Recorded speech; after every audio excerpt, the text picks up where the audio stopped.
The names were changed to protect the innocent. Dragnet.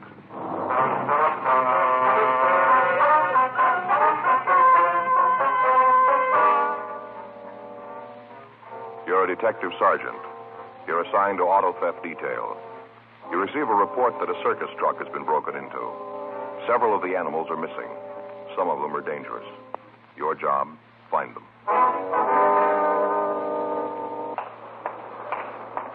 It was Monday, May 12th. It was cold in Los Angeles. We were working the day watch out of auto theft detail. My partner's Frank Smith. The boss is Chief Detective Thad Brown. My name's Friday. I was on my way back from Superior Court, and it was 11:46 a.m. when I got to room 40. Auto theft. Hi. How'd it go? Well, his lawyers got a continuance. Yeah, how come? I don't know. New evidence they want to introduce. What's the DA's office say? Well, there's nothing they can say. It comes under the heading of due process, you know. Yeah. You think you're going to nail him? Alex thinks so. The guy's admitted his guilt. Now he's claiming the confession is a lot of bunk. Says we got it out of him by force. Where now? Prove he did it without the confession, I guess. Shouldn't be too hard. We got all the evidence. We get the chance to lay it out for the jury. Yeah. When you go back? Let's see. Set it off for a week, I guess, yeah. Anything come in? No, not big. Excuse me. Yes, sir. Something we can do for you? I'd like to report something stolen. All right, sir. Just come on in. Sure gets service around here. All right, sir. Now, what kind of a car was it? Ain't no car. Beg pardon? No car stolen. Stuff in the car. All right. What was it? Well, it wasn't really a car anyway. A truck. That's where they stole it from, a truck. All right. If you'll give us a description. As far as I know, they might not have stolen it anyway. Might just open it and let them all out. Yes, sir. Well, the sooner we get this report filled out, the faster we can start looking for the stolen merchandise. Yeah. Should have thought of that myself. Should have. All right, sir. Now, what's your name? Clarence Havill. Havill. No R. Most people put an R in it. Havill. It ain't. It's Havill. Where'd the theft take place? Corner Fountain, de Longpre. Right on the corner there. Just south of the red zone on Fountain. All right, sir. What was taken? You see, I got this call from one of the drivers who works for my brother and me. Drives one of our trucks. Called and said the machine broke down. Wanted me to bring another tractor over. Well, we can get to all that later, Mr. Havill. Now, what were the stolen articles? Animals. Sir? Animals from our carnival. What kind of animals? Oh, a couple of monkeys, Cody Mundy, 2 raccoons. All right, sir. Anything else? Yeah, here comes the bad part. This is what I was afraid of. What's that, sir? It's the reason I waited so long to report it. I thought maybe he'd turn up. What's that, sir? A black panther. We got a description of the animals, and the local broadcast was gotten out on them immediately. 12:18 p.m. We continued to talk to Clarence Havill. Friday night. That's when it happened. What time Friday night? About 7:05 or 7:10, right after the fights went on. That's when the phone rang. I see. I was kind of sore about being interrupted when the fights is on. Always watch them.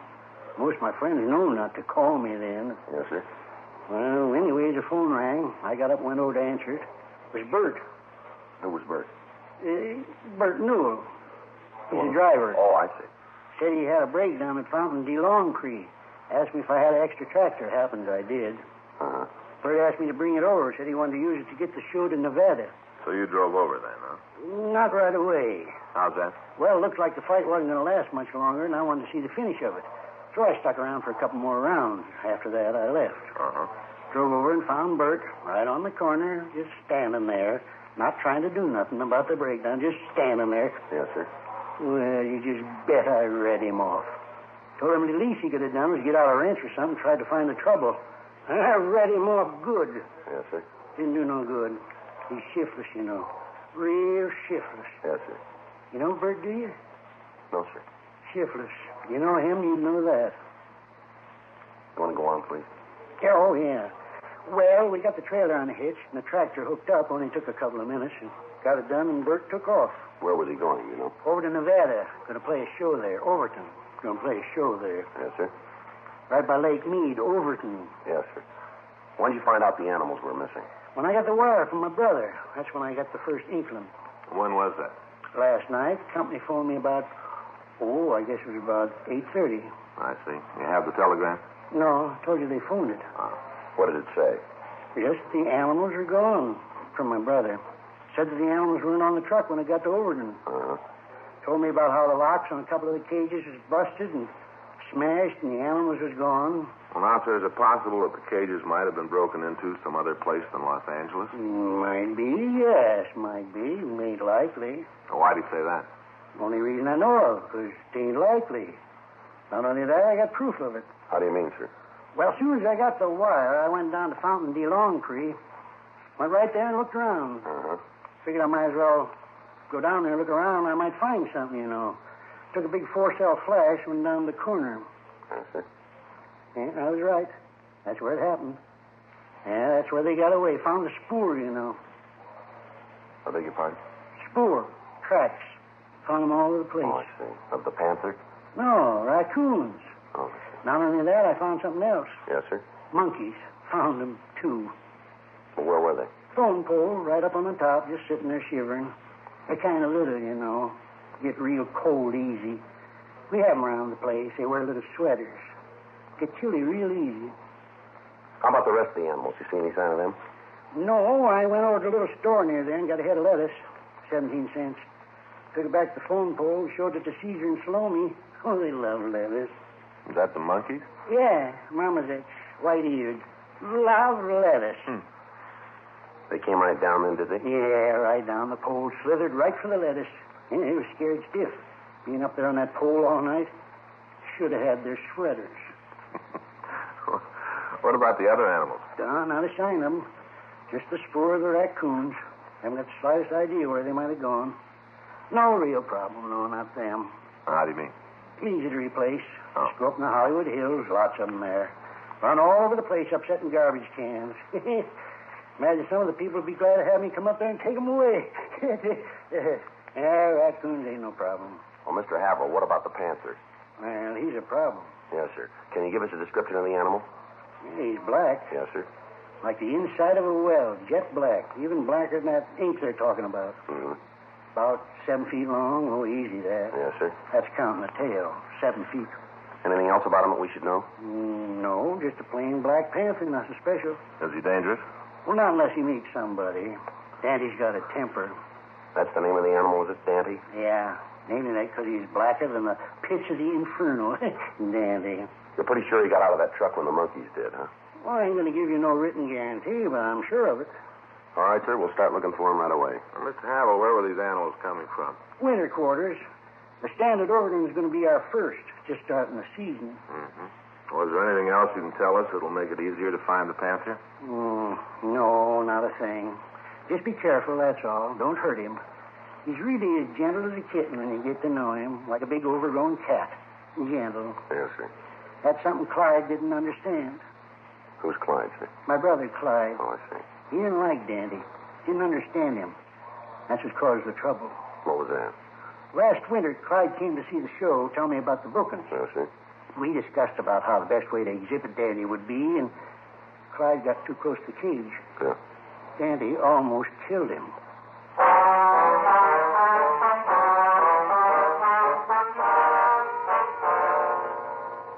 All officers in the area where the panther had escaped were notified, and an additional team of men were called from Metropolitan Reserves to patrol the vicinity. The presence of the animal on city streets presented a very real menace to all citizens in the city. A team of detectives from Auto Theft Detail were dispatched to the corner of Fountain and DeLongpre to talk to the people who lived in the area. However, they were unable to come up with any new information on the escaped panther. Frank and I talked to Chief of Detectives Thad Brown and with Captain Nelson. It was decided to start a block-by-block search for the missing cat. Authorities from the Griffith Park Zoo were consulted as to the possible hiding places of the animal. When the afternoon newspapers hit the streets, calls began to flood the complaint board asking for additional information on the panther. Local radio and television broadcasts carried stories about the escape, and the number of calls went up. Additional men had to be called to care for the switchboard. The search went on. Frank and I worked in the field along with the other men from Auto Theft Detail and officers from Metro Division. Every possible hiding place in the vicinity of Fountain and DeLongpre was searched without turning up any new information on the cat. It was the opinion of authorities that the panther might try to hide in the brush of the Hollywood Hills, and the search was moved to that vicinity. Tuesday, May 12th, Frank and I got back to the office from the area. We'd been up all night looking for the animal. You want to check with the skipper? Anybody around who can bring in some coffee? I'll call Sal. He'll bring some over. That'll be a good idea. Ask him to send over a sandwich, too. Yeah, what kind you want? I don't care. Just tell him to make sure the coffee's hot. Yeah. Yes, sir? I'd like to talk to the men who are working on the Panther thing. Yes, sir. Come right in. If I go to the end of the hall, I'd find him here. Well, I'm Sergeant Friday. Maybe I can help you. You working with the search party? Yes, sir. My partner and I have been out with them. Have they caught it yet? No, sir, not yet. They know where it is? Well, no, sir, we don't. That's what I thought. I'm Sidney Norton. I live in this town. Yes, sir? Got a family. I pay taxes. Uh-huh. Just want to ask one question. Yes, sir, go ahead. Now, according to papers, this Havel, or whatever his name is, he owns the Panther. Is that right? My name's Clarence Havel. But he owns the cat. Yes, sir, that's right. Well, I want his address. Beg your pardon? I want the number of his house. That's simple, isn't it? Well, we're not allowed to give that out. I'm sorry. All I want is his address so I can go over there and punch him right in the nose. You going to give it to me? No, sir. Who's your superior? Captain Nelson. Well, where is he? I want to talk to him. He's in Chief Brown's office right now. Well, where's that? Down at the end of the hall, office number 26. All right, I'll talk to him. I want that man's address, and I want it now. Terrible thing for the law to allow a person to keep animals like that so they can get away and walk around killing anybody they meet. If you cops can't do anything about it, I can. You can just bet I can. Well, if you go out and cause Mr. Havel any trouble, you're liable for arrest, sir. By whom? Any policeman that he wants to call. Well, you protect him, but you don't care about me and my family. Is that it? No, sir. You've both got rights of protection under the law. Now, if Havel's done anything, we'll take care of it. When? As soon as we find that Panther. Well, you may just be wrong. I've been talking around. There are a lot of people who feel like I do, a lot of them. Enough, maybe, to decide to do things our way. Well, I wouldn't try it, Mr. Norton. Too late, mister. You can't do anything about it. We will. Me and my friends. We'll take care of it. It's out of your hands. We'll take care of Havel. Take care of him good. I wouldn't make book on that. Who's going to stop us? Like I told you, any cop that Havel calls.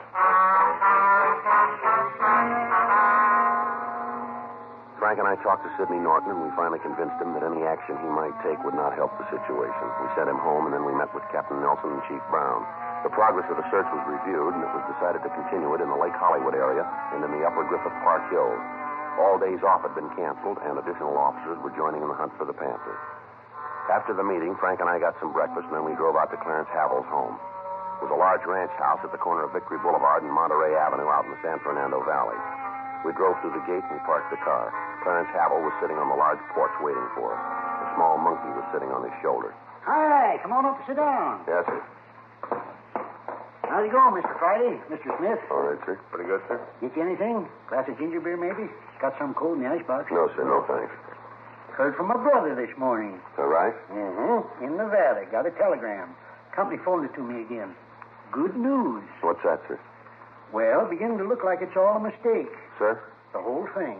Looks like the animals didn't get away here in Los Angeles. Why do you say that? Well, it's a telegram from my brother. Says they found the Cody Monday and one of the raccoons in Baker, California. Found them alongside the road. Tired and hungry. Guess they're sorry now they got out of the truck. Well, how about the Panther? Any word on him? No, not yet, but Clyde set some men out to look for it. Sure Dandy will turn up. How can we get in touch with your brother, Havel? Can't. What? Can't get in touch with him. Out in the desert looking for Dandy. Out of touch. Can you give us the address of your winter quarters here in town? I can't do that, Mr. Friday. Why not? Don't know him. Well, sir, you run a circus and you don't know where the animals are kept? Well, not really a circus, a carnival. Yes, sir, we understand, but what's the address? I don't know. You haven't any idea? Not the least. And you can't tell us where to reach your brother? He's out looking for Dandy. Now, how about it, Havel? Something that you're not telling us? Havel? Yeah? Well, is there? We haven't got no regular winter quarters. Not regular set up. That's why I can't tell you where it is. Mm-hmm. Ain't none. All right, go ahead.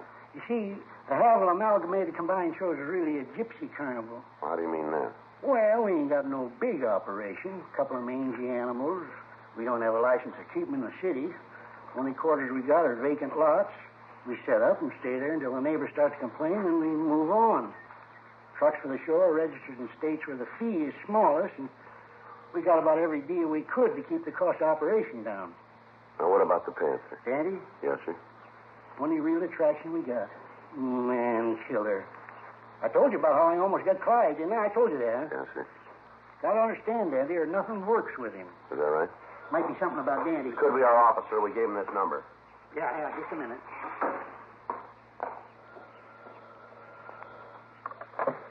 Hello?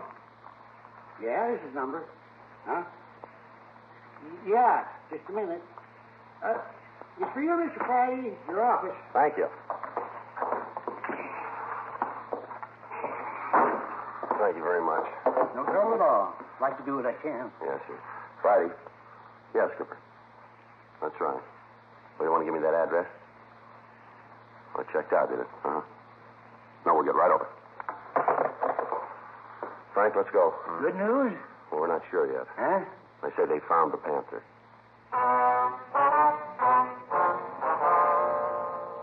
The address we'd gotten on the telephone was in the Hollywood Hills just off Beechwood Drive. Frank and I drove down the freeway, turned off at Gower, up Franklin to Beechwood, and we continued up to Ledgewood Drive. By the time we got there, other units had arrived, and the immediate vicinity where the animal had been seen was surrounded. From one of the officers, we got the story. The Panther had been seen by one of the civilians searching the area.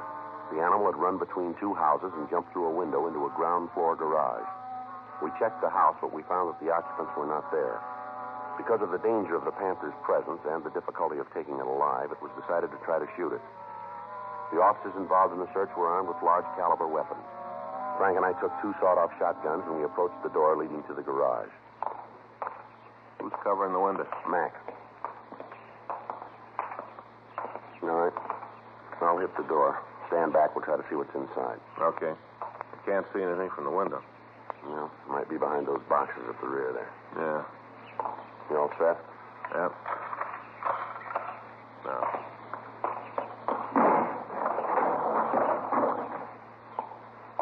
See anything? No. Wait a minute. Back there, behind the cases. Looks like something there. All right, you take that side. Right. Take it easy. Sure. You don't have to spell it. Hi, Frank. Right from where you are, can you tip those boxes over there? Yeah, I think so. Well, let's try it. Maybe it'll drive them out in the open. All right.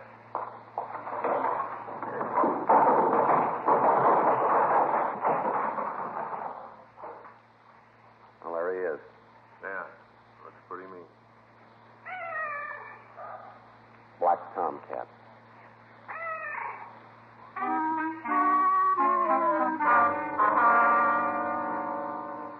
The event was similar to several that had happened during the hunt for the Black Panther. During the 20-odd hours we'd been looking for the animal, there'd been several reports that seemed authentic enough to be checked out. All of them turned out to be false. By this time, there were over 300 officers engaged in the search. Frank and I went back to the office and put in a call to the telegraph company in an effort to find Clyde Havel. They checked through their files, but they were unable to find any record of any wires. We then put in a call to the California-Nevada border station in an attempt to get information. Yes, sir, that's right. Havel Amalgamated Combined Shows. What? Sorry. A, V Victor, I-L-L. Havel. Mm-hmm. Well, from what we got, it should have come through Saturday the 13th. No, it might have been Sunday the 14th. You pretty sure about that, are you? Was it possible? All right, I understand. Okay, thank you. If anything turns up, will you call us? Friday, extension 2507. That's auto theft detail. Right. Thanks again. Bye. How about it? They got a record of the show going through? They never heard of it.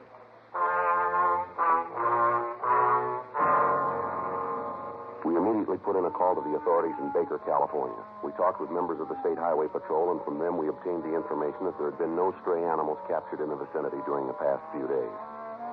The conversation with them lengthened the possibility that the story we'd gotten from Clarence Havel was a lie. We checked his house, but Havel wasn't there. From his neighbors, we obtained the name of his sister. 6:10 p.m. We drove out to the address, a 2-family stucco duplex. We rang the bell and we waited. Yes, Miss Havel? that's right. What is it you want? We're police officers. Frank Smith, my name's Friday. Hello. How do you do, ma'am? What is it you want? We'd like to talk to you about your brother. Clyde? No, ma'am. Clarence. Mr. Friday, I've done what I can for him. If he's in trouble again, he's just going to have to go it alone. What if we could talk inside? Now, come on in. Thank you very much. What's he done this time? Beg your pardon? What's my brother done this time? Does your brother own a circus? Is this a joke?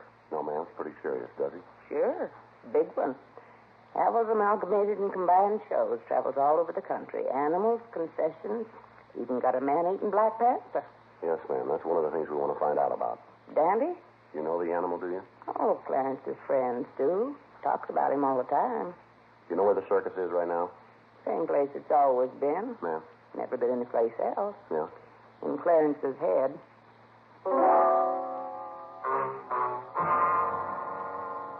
We continued to talk to Lily and Havel. From her, we got the background of the story. She told us that her brother had been a press agent for one of the larger carnivals, but that he'd been discharged several years before. Since that time, he talked of very little else but the day when he'd be able to start his own show starring Dante, the man-killing Black Panther. He went on to tell us that he spent most of his time in the hills of the San Fernando Valley trapping small animals, preparing for the first tour of the carnival. We called the office and notified them. The search for the Black Panther was called off. 8:46 p.m. We left the duplex and we drove out the freeway to the valley. When we got to Havel's, he was sitting on the front porch reading. The monkey was still on his shoulder. Hey, come back, huh? Yes, sir. Found Andy yet? Sure hope you come up with him. I hate to lose the main attraction.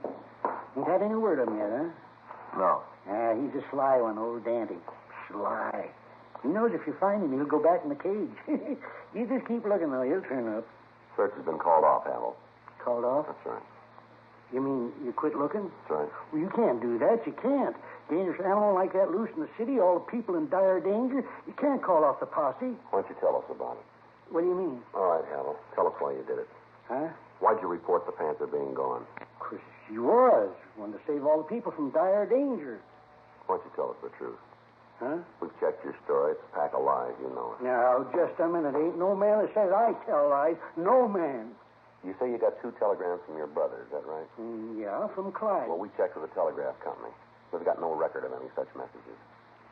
Hey, it's a big company. They might have lost them. No, I don't think they lost them. Might have. You told us the carnival truck went into Nevada, didn't you? Is that right? Yeah. Well, we checked at the border. They don't know anything about the show. Well, a lot of roads into Nevada. Maybe you called the wrong station. No, we talked to the right one. Big truck, red and yellow, Havel's combined amalgamated shows, letters about this big on the side, yellow letters, got a picture of Dandy on the side. Mean, you can almost count his teeth. You told us the truck was registered in your name. DMV has no record of it. Must be some mistake. It's got to be wrong. We talked to your sister. She tells you don't have any kind of a show. Lillian said that? That's what she said. You hear it, too? Yes, sir. Lillian told you I didn't have no show? Lillian told you that? Want to get your coat, Hal? Huh? A little cold out tonight. You might need a coat. We going someplace? Yes, sir. We're going to have to take you downtown. Why? Well, you had half the city on a wild goose chase here. Caused a lot of people a lot of work. Turns out there was no reason for it. We're trying to find out why you did it. Why? Yes, sir. You ever wanted anything bad, Sergeant? What? You ever wanted something so bad you'd almost taste it? Get to a point where you think about it so much, pretty soon it don't come over like a dream anymore. It's real. Honest and true real. You ever wanted anything like that? I wouldn't know. Well, that's the way it was with Havel's amalgamated combined shows. That's the way it was. I was weaned on sawdust. Been around it all my life. The animals, sideshows, the alley, all of it. Been my whole life. When I left it just seemed like I jumped into a big hole that didn't have no bottom. Wasn't anything to hang on to. Nothing to tie down to, you know?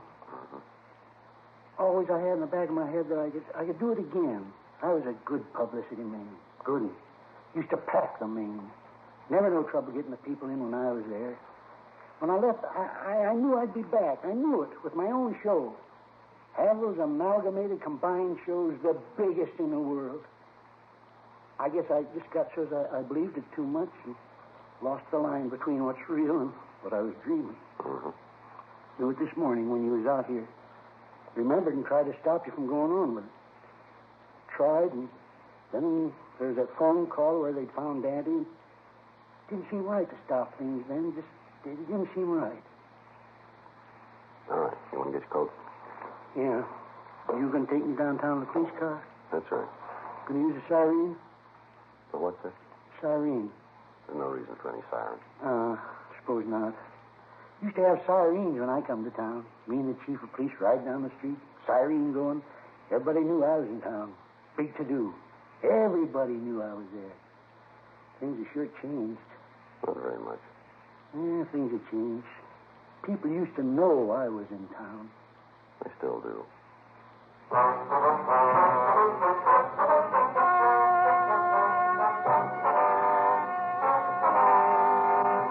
Clarence Neil Havel was held over for a sanity hearing in Superior Court. On recommendation of the court, appropriate action was taken. Dragnet, the story of your police force in action, is a presentation of the United States Armed Forces Radio Service.